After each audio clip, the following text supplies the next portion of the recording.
is Wilfred Kaseke. I'm a final year student at University of Technology.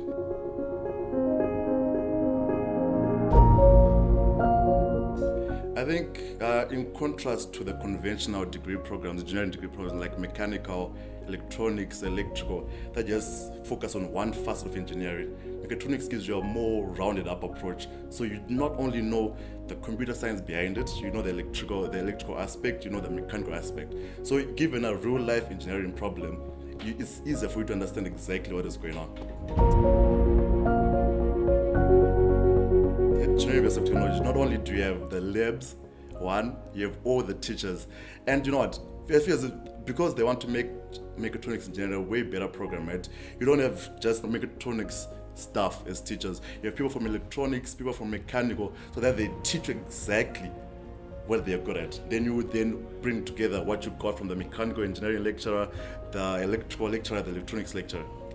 I think that combination of the different types of teaching staff, the lab equipment that we have, the experience, I feel as if learning with different people also helps. Because I remember I went to Princeton High School, learning people from Kutama College, from St. Faith's, that bring together different ideas, because what we learned was different. I think that general encompassing of what their beliefs are and what my beliefs are, everything just makes up a better learning experience.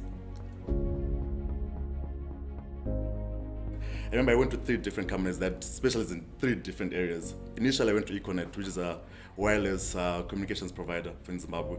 After that, I went to Zimbabwe Power Station, Kariba, and then I went to NEPAC. So I felt as if I was now able to finally apply what I'd been taught, from whether it's communications to power engineering to manufacturing. Obviously, at first the pressure really builds up on you, but I feel as if what CAT offers, right, it prepares you for the world out there.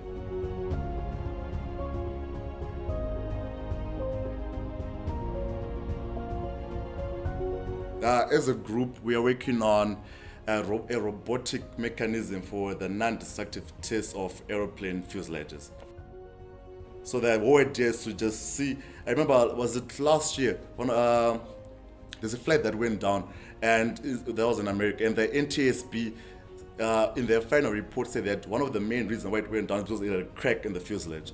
What airplanes do is, before they bring out a plane, they all are called A checks, B checks, C checks, and D checks. But because of the commercial pressures that these companies have to move flights, some of the checks are not done properly. And you know how it is, people get this fatigue, people get tired. And when you have a manager constantly pushing you to deliver results, you may not do some of the things effectively. That's where your robot comes in. All you do is you give it the parameters, and then test the entire fuselages, and it then tells you where the cracks are. And it's not just superficial cracks that it tells you, it goes deep into the material. So you can have the surface of the plane that is a continuous surface, right? But then the crack inside, our robot can then pick the crack that's inside the fuselage.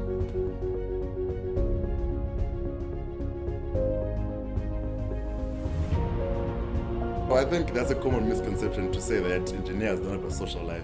We have a very, very, very dynamic social life. It's just that because of our work commitments, you might not see us going out and about during the week. But then I feel as if it's all work and no play makes Jack a dull boy. Wednesdays, for example, we have cultural activities, socials, sporting. I was actually part of Boost Enactors for a long time. I remember we participated in the nationals.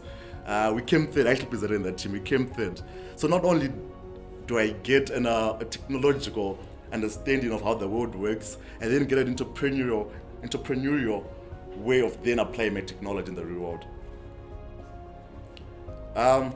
There's a certain gentleman who goes by the name Salim Ismail. Salim Ismail believes that there's certain key industries that will push our world forwards, and most of those based from new product development, engineering. I know a lot of people have been pushed to go into commercials. People want to be doctors, but that doesn't make the world a different place.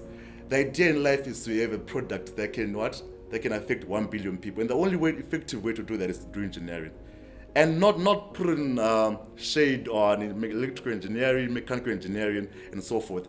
But is it not better to have an all-rounded approach so that you don't limit yourself to what you can do?